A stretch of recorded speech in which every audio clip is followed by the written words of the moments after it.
Joining us this week is Carson Brown from New London, North Carolina, and he is a 14-year-old Team Hornaday development driver who is running Legends along with Asphalt late models and the Dirt late models and the Cars Tour this year, which we'll get into with him. Welcome to the show. How are you today? I'm good. Thank you for having me on. Not a problem. So let's jump right into things and tell the listeners how you got your start and how you caught the racing bug. Yeah, so I actually started racing dirt bikes.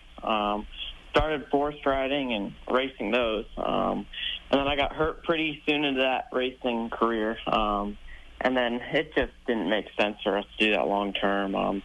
You just get hurt a lot on dirt bikes. So we had a friend reach out to us who actually raced cars. And as soon as I got healed up, I moved into cars and got hooked from there. Yeah, I feel a lot safer on four wheels as well, so I can certainly agree with you there. Hey, Carson. How you doing, bud? I was very curious to know which car demands more of the driver, the dirt late model or the asphalt late model? So I would say the dirt late model for sure. You have to be really aggressive in both. They're both normally short track racing. So there's a bunch of beating and banging, but I would say dirt late model requires a lot of focus. You're very close on asphalt, but on dirt, there's different track conditions and everything. So I think dirt is really hard. I race the dirt late models and dirt micros at Millbridge on Wednesdays. So I like the dirt a lot, but they're very different surfaces and different driving styles, so I love them for different reasons. Hey, Carson, Tim here. I know you're only 14 and you've got a long way to go, but what is the... do you have any long-term goals for your racing career? Is there a final destination or anything like that? Yeah, I'm definitely very early in my career right now, and I don't have to make a decision right this second. But I'm really loving World of Outlaws, dirt late models, and super dirt late models, or NASCAR. Any one of the three NASCAR levels would just be a cool achievement. Oh, for sure. So a couple weeks ago, we saw that you were down at North Wilkesboro, which, as I was as well, I missed the Cars Tour. I would assume that's what you were running down there. But I saw a picture of you and Ron Hornaday together down there. Talk to us about what it's been like learning from the likes of Ron Hornaday and Austin Terrio. Oh, it's awesome learning from a 75 greatest NASCAR driver. Just knowing that and knowing that I have his phone number and he's in my corner and he can help me at all times. He helps me a lot on restarts and just everything that happens on track, and he's definitely a massive help in my career. As a young driver, Carson, what would you say has been the biggest learning curve so far? I would say dirt racing. Dirt racing requires a lot of experience, and it's definitely not easy. Any dirt track you go to is going to have some really stiff competition. So, yeah, I'd for sure say dirt racing there.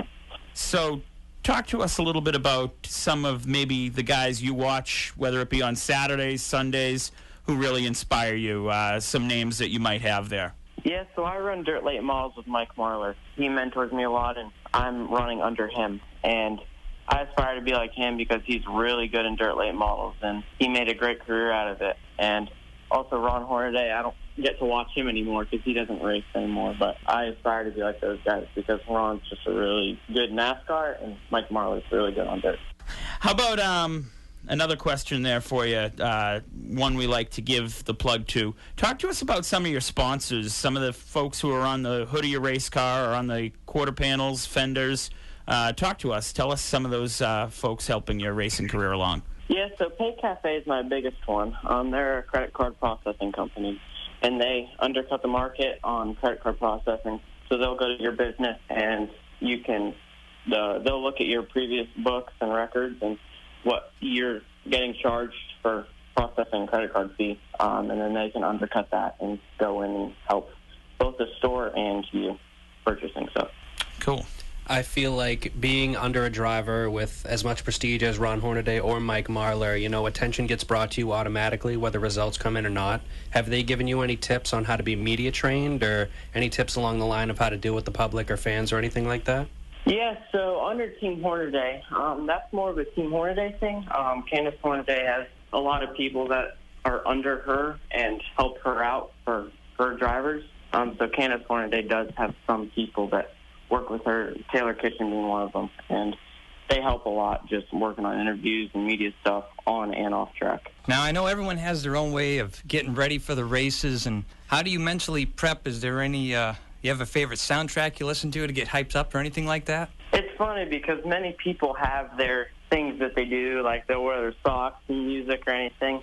I actually don't really have anything. I don't do much. I prep for every race with Joey Coulter at Driver Find, and he helps me a lot. Sometimes I'll give Ron a call or talk to him about upcoming things, but I actually don't do much. Calm, cool, and collective. That's not a bad thing. This year you won in the asphalt late models down at New Smyrna during Speed Weeks. Talk to us about that victory. Tell us, what that meant to you. And, it's pretty cool to always get to victory lane. So tell us a little bit about that experience. Yeah, that was a really cool win. Rackley Ward gave me a really good car down there in Speed Weeks. I wish we could have got one more, a couple more, but we definitely had speed the whole time. It was just a huge win, being my second race in a pro late model and winning it. Yes, that meant a lot to me to go down there and win that. You're running the Cars Tour this year with Bruce Cook. How's that experience been like? And, tell the listeners what it's like running the Cars Tour right now. Yeah, it's awesome. Cars Tour is one of the toughest late model stock divisions you can run, and probably the hardest. And there's really good competitors. It's just a learning process and development right now. This is my first year in late model stock, and it's been a big learning curve running with some of the best, but it's also been really good for me to develop and learn from them. What's the summer schedule look like for you? So we are running Summer Shootout in the Legend Cars, so Joe Ryan race cars.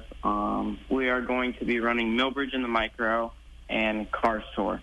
So this next week is going to be really big for me because we have Summer Shootout Monday, Tuesday, Millbridge Wednesday, and then Cars Tour Dominion Thursday, Friday.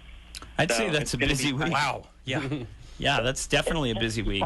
Make all of it, but we should be able to do it. Excellent. So talk to us. Folks want to learn more about you, follow your career.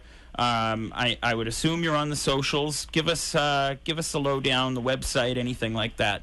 So I do have a website, carsonbrownracing.com, but I have my Instagram, Facebook, and TikTok is Carson Brown Racing. And then my Twitter is C Brown Racing. Excellent. Been speaking with 14-year-old Team Hornaday development driver Carson Brown here on the show tonight. We appreciate your time, and we will be following along and checking out all your activity on track here coming up. We appreciate everything and the conversation here, Carson. We will hopefully see you at a racetrack soon and talk to you soon out there. So, again, Carson Brown joining us. Thanks for coming on. Thank you for having me.